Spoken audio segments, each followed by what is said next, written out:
What's up, and welcome into another edition of 3-Point Stands presented by Mountain Dew. I am Meghan Triplett. That is John Roser. Like always, he's got his 49ers jersey on because they won yesterday. They beat the New England Patriots. And we might as well start there because I know you're most likely very, very hyped about this, but Cam Newton did not have a good game at all. He got benched yesterday. They sit him in. But what's your stance on the future of Cam Newton with the Patriots and what you think about all that happened in that matchup? Is Devin Walker there today in the office? He just walked out. He didn't want to hear this. I cannot believe he showed up after that disgraceful performance from Cam Newton. Cam Newton might as well just retire. The San Francisco 49ers made it look like just what he probably is now, which is a backup quarterback. Because that's exactly what he looked like, or worse than a backup quarterback yesterday. It appears to be that, the first couple of weeks, Cam Newton was really good. And, some people may just want to sit there and make excuses and blame it on COVID. What I think it is the league got used to it. They figured it out. Defensive coordinators figured out what he does with the Patriots, how the Patriots try to operate. And that is what they are, is they try to run the ball. And then teams adapt to you and they take it away. And guess what? You can't really throw it. And if he does throw it, he throws it to the other team. So thank you, Cam Newton. Easy win yesterday. No stress at all. Looky here. You knew I was going to say something about, and I feel like you have to start with saying Cam had COVID. We're not quite sure what the ramifications are and if he's all the way fully healthy. He didn't look good. Look, I'm not gonna give excuses for it. It wasn't a good game. Now, when you talk about Cam Newton's career being over, not so fast. It was one bad game, two bad games back to back, but we don't see Cam Newton throw multiple interceptions all the time. And for the Patriots, the problem is not just the quarterback play. They got a lot of issues. They have a lot of holes that Belichick and the coaching staff need to figure out. Cam's not the only one involved in this, and obviously Cam is a very emotional, and he shows that on his face when he goes to the bench. But I'm not going to put all the blame on Cam. And you're too quick. Do not say his career's over. I am a Cam Newton fan, and I will still root for him. I still think he's got it. Whether it's with the New England Patriots, I don't want him to be with the Patriots. I don't want things to go well. I want him to go to another team to have some more weapons, have a couple more years left in him.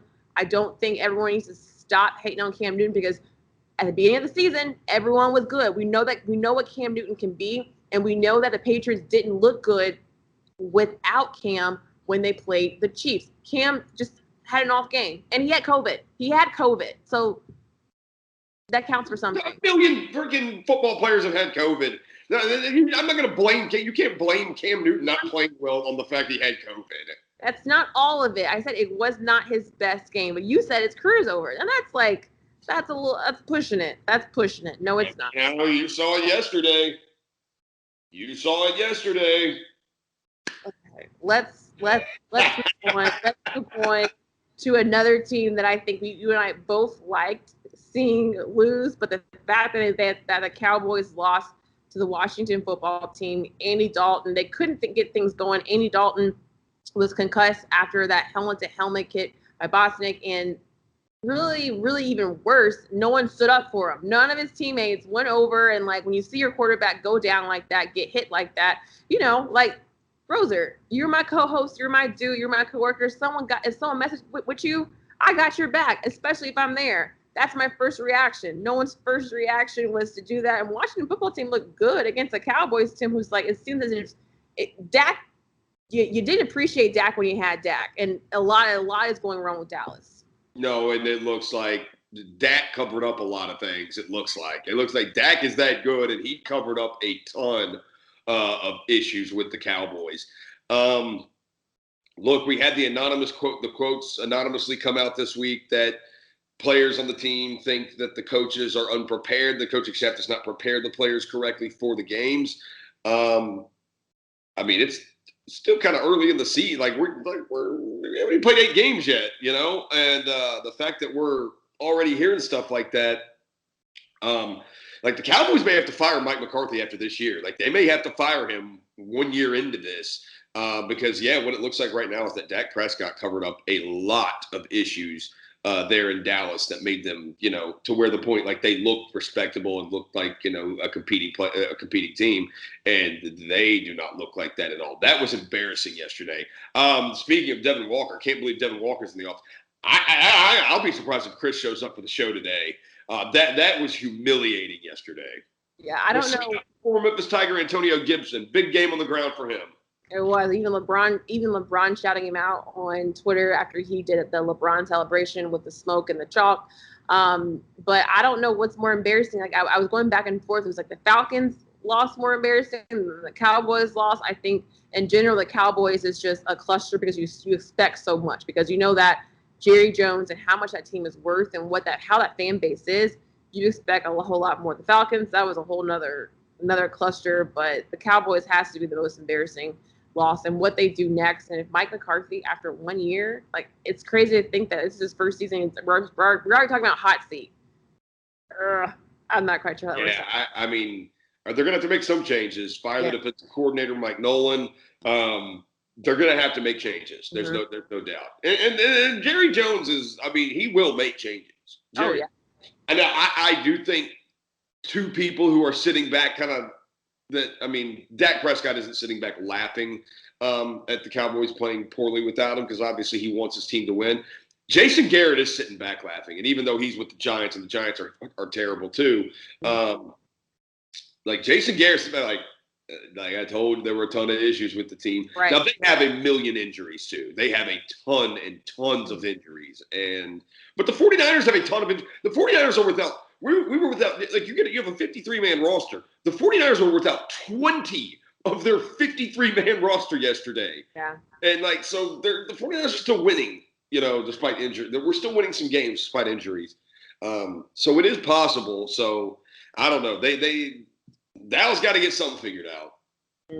Well, let's switch over to some college football news and some college football action. Big Ten is back. We waited a long time for it, and you had some head-scratching moments like the Penn State-Indiana game. Penn State loses to Indiana, but obviously Michigan looked okay, and Ohio State looked good. They played Nebraska, but they looked really, really good. Yeah, it took them a little bit, and so my first half Ohio State bet did not pay off. It could have. Ryan Day should have gone for it on 4th and 1 from his own 30. He should have gone for it, and he didn't, and Nebraska came down and tied the game. He should have gone for it because what we saw, Nebraska could not stop Ohio State. All Ohio State had to do was just get a couple stops, and boom, the game was over. So Ohio State is by far the best team in that conference. They kind of are what we thought. They got some issues to figure out in the running game. Trey Sermon looked okay at times. He really didn't start getting good runs until later in the game when it was all said and done. But they're going to need him, the transfer from Oklahoma, they're going to need him against some of the better teams early in the game too. They're going to need him to show up. But all in all, Ohio State, they are by far the best team in that conference. The only thing that can stop them is COVID. That's true. And I'm surprised you have not said Justin Fields' name yet. I mean, especially we've been waiting to see what he could do. 20 of 21 for 276 yards and 2 touchdowns. He also had 15 carries for 54 yards and another rushing touchdown. I mean, the guy looked good. I think it's just one game in. So, the Heisman talk, I'm not all the way there yet because it's just Nebraska. But moving forward to taking on Penn State. Penn State might not look like the team that we all thought the matchup would be as exciting to see, but Justin Fields is living up to the hype and happy to see him out there take the field. Yeah, and Ohio State is they're almost a 2-touchdown favorite next week, this coming week at Penn State. I would expect them to cover that. Fields looked, and that's the thing with Fields watching that game is that, it just looked easy for him, home 20-21, whatever. He does. He makes it look really easy. And the fact is, he probably is going to be better than he was last year, and he was amazing last year, was a Heisman finalist. So Ohio State's in good hands with him at quarterback. Yeah, I'm so happy to say Big Ten is back. It's more football game. It's more stuff for us to talk about. Like always, Rosa and I will be back next Monday to do another 3-point stance and hopefully talk about some more Big Ten college football, NFL, a lot that's going on right now.